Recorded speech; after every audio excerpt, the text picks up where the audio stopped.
Shalom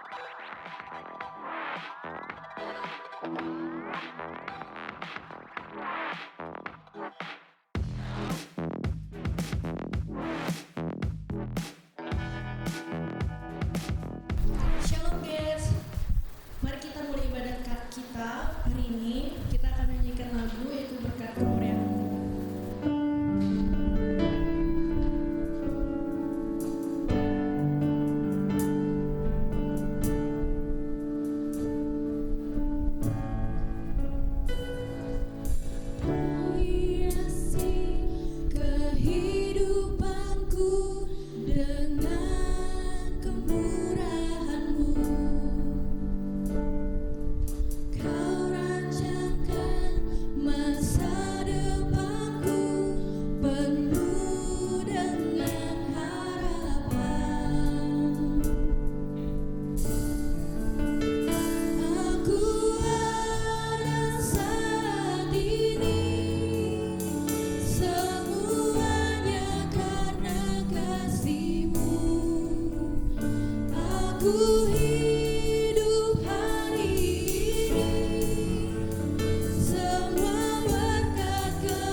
menyembah Tuhan, kita masuk ke hadirat-Nya dan tersyukur di hadapan-Nya. Mari kita nyanyikan satu lagu lagi, yaitu Bejanamu.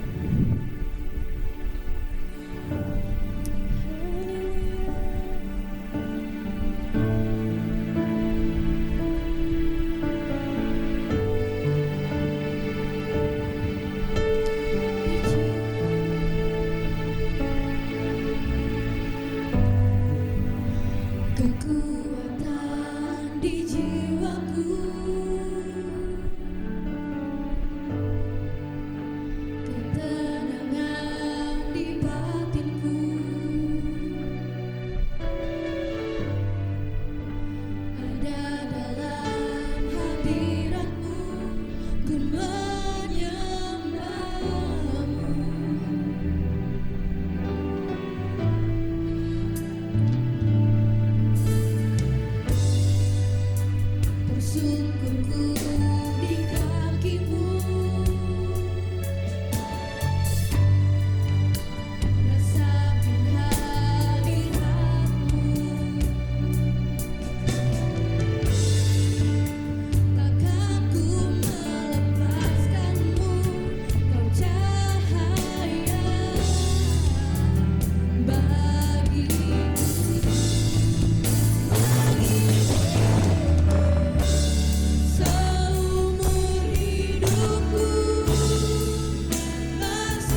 Marilah kita berdoa dan menyiapkan hati kita untuk mendengar firman Tuhan pada malam hari ini.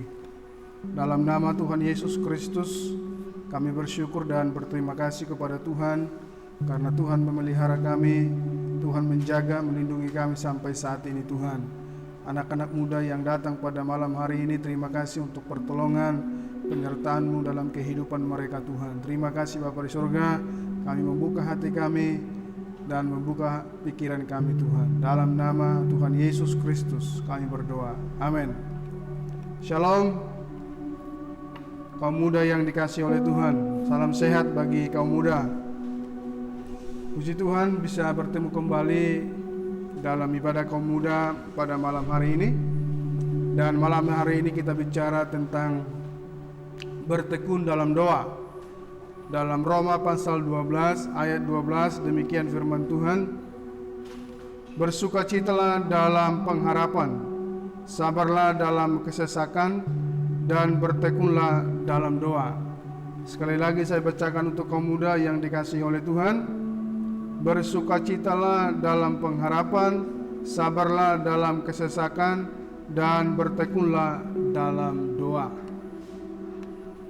Kaum muda yang dikasihi oleh Tuhan, ini adalah nasihat Rasul Paulus kepada jemaat di Roma supaya mereka bersabar, supaya mereka bersukacita dalam pengharapan dan juga bertekun dalam doa. Kalau pertanyaan ini diajukan kepada kaum muda malam hari ini untuk bersabar dan bersukacita dalam pengharapan dan juga bertekun dalam doa, ada enggak kaum muda yang mampu di usia yang masih muda jika ada yang berkata sabar, sabar, kemudian dikatakan bersukacita dalam pengharapan dan bertekun dalam doa? Malam hari ini penekanan kita adalah bertekun dalam doa. Konon suatu ketika hiduplah suatu batu yang sangat besar dan kuat. Dengan kekuatannya ini ia sangat menyombongkan dirinya dan berkata bahwa tidak ada yang dapat menghancurkannya. Kemudian datanglah si besi mencoba untuk menghancurkan batu ini. Dengan sekuat tenaga besi ini mencoba membentur-benturkan badannya ke atas batu tersebut, tapi hasilnya nihil. Si besi mundur dan kini tampillah si api. Dengan kekuatan panasnya, api tersebut mencoba untuk membakar dan melelehkan batu itu, tapi hasilnya sia-sia. Batu itu tetap berdiri kokoh. Setelah si besi dan si api menyerah, kemudian datanglah air. Ia datang dalam bentuk tetesan-tetesan yang jauh, tepat di atas batu itu. Si batu pun hanya tertawa. Bagaimana mungkin kau dapat mengalahkanku? Kau hanya tetesan air, tapi air itu tetap menetes. 1 hari, 1 minggu, 1 bulan, 1 tahun, dan sampai bertahun-tahun kemudian, kini si batu sudah tidak dapat menyombongkan diri lagi karena batu tersebut telah berlubang akibat dari tetesan-tetesan air yang terus-menerus. Cerita yang baru saja kita dengar luar biasa. Apa yang membuat air tersebut dapat mengalahkan batu? Ya, jawabannya tentu karena ia tekun. Mungkin air tersebut tidak sekuat si besi dan si api, tapi karena ia tekun, akhirnya ialah yang menjadi pemenangnya. Bukankah hal ini sering terjadi dalam kehidupan kita? Saat kita melihat batu besar dalam kehidupan kita, mungkin batu itu adalah masalah keluarga, mungkin batu itu juga adalah masalah pekerjaan. Barangkali ada anak kaum muda yang sudah bekerja, yang sekolah tentunya. Mungkin juga batu besar itu adalah masalah dengan teman, ya. atau juga penyakit. Batu itu terlalu kuat, tapi kita bisa mengalahkannya seperti air yang terus memberikan tetesan-tetesan sehingga batu itu berlubang. Bertekunlah anak muda di dalam doa. Tetaplah bertekun. Kalau saya mau tanya ke kaum muda, apa sih bertekun itu? Dari kata tekun, sabar, tabah, tetap pada posisi. Artinya tidak mudah diombang-ambing oleh situasi. Kadang kaum muda dengan keanak mudaannya gampang tergiur dengan arus. Apalagi zaman sekarang adalah zaman era globalisasi. Kalau anak muda tidak hati-hati, bisa terperangkap dengan kecanggihan zaman sekarang. Itu sebabnya dikatakan bertekun itu termasuk dengan sabar, bertekun itu termasuk dengan tabah, bertekun itu sama dengan tetap pada posisinya. Anak muda yang dikasihi oleh Tuhan, mengapa kita harus bertekun dalam doa? Ada 3 poin yang boleh saya sharingkan kepada kita pada malam hari ini. Yang pertama adalah karena dalam hidup ini tidak ada yang instan. Amin kaum muda. Mengapa kita harus bertekun dalam doa? Yang pertama, karena dalam hidup ini tidak ada yang instan. Hanya ada mie instan yang membawa penyakit kepada kita kalau terlalu sering makan mie rebus, mie goreng dan yang lain. Jangan sering-sering makan ini. Amin kaum muda.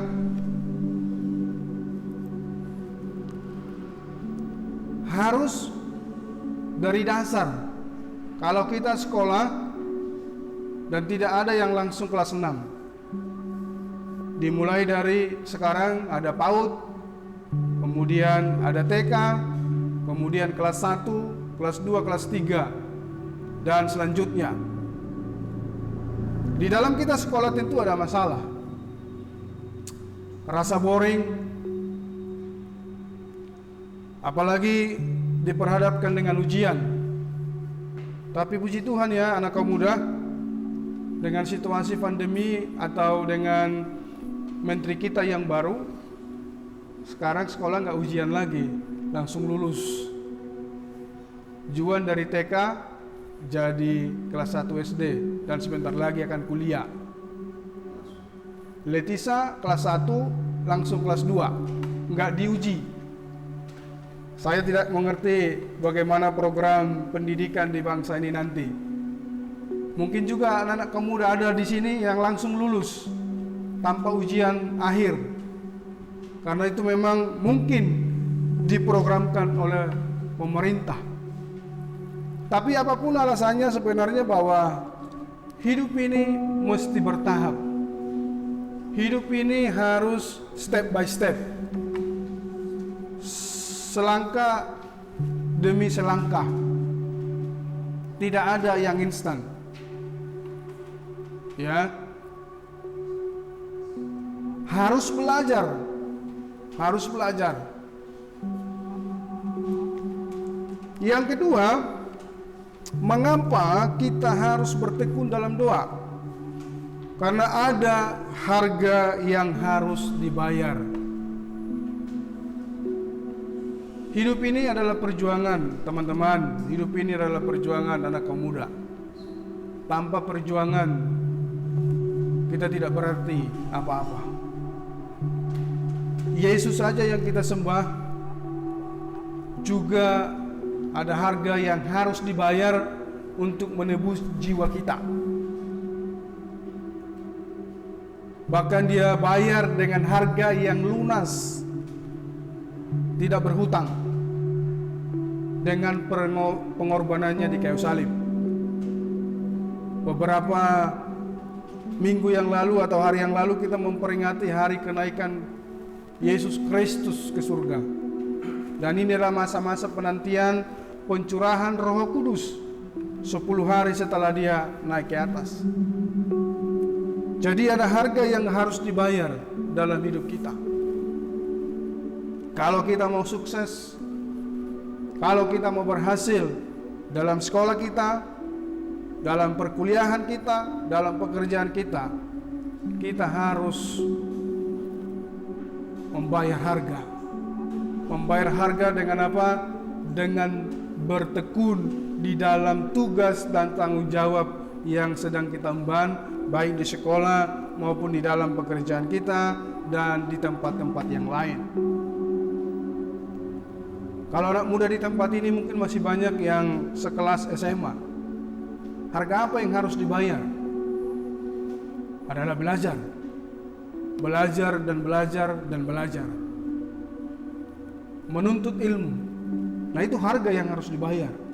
Ada banyak kaum muda yang pergi ke tempat yang tidak kita inginkan, menghabiskan waktunya di tempat-tempat yang tidak baik.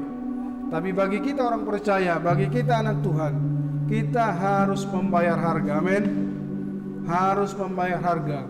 Belajar ketika jam belajar.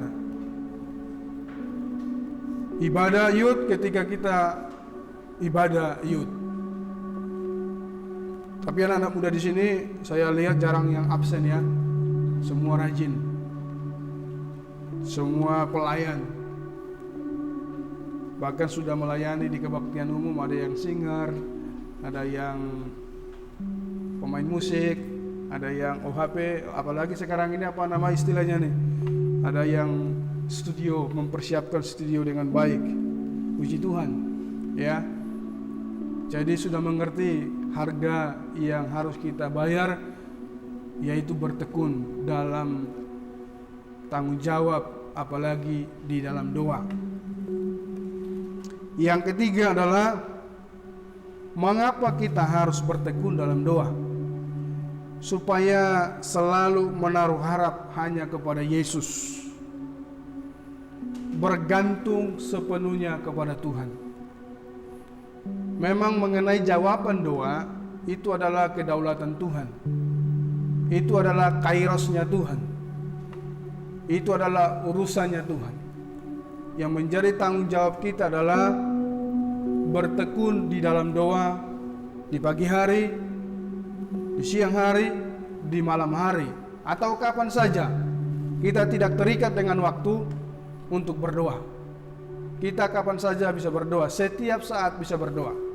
Tapi orang percaya, orang Kristen, 24 jam, di mana saja, kapan saja kita bisa berdoa kepada Tuhan.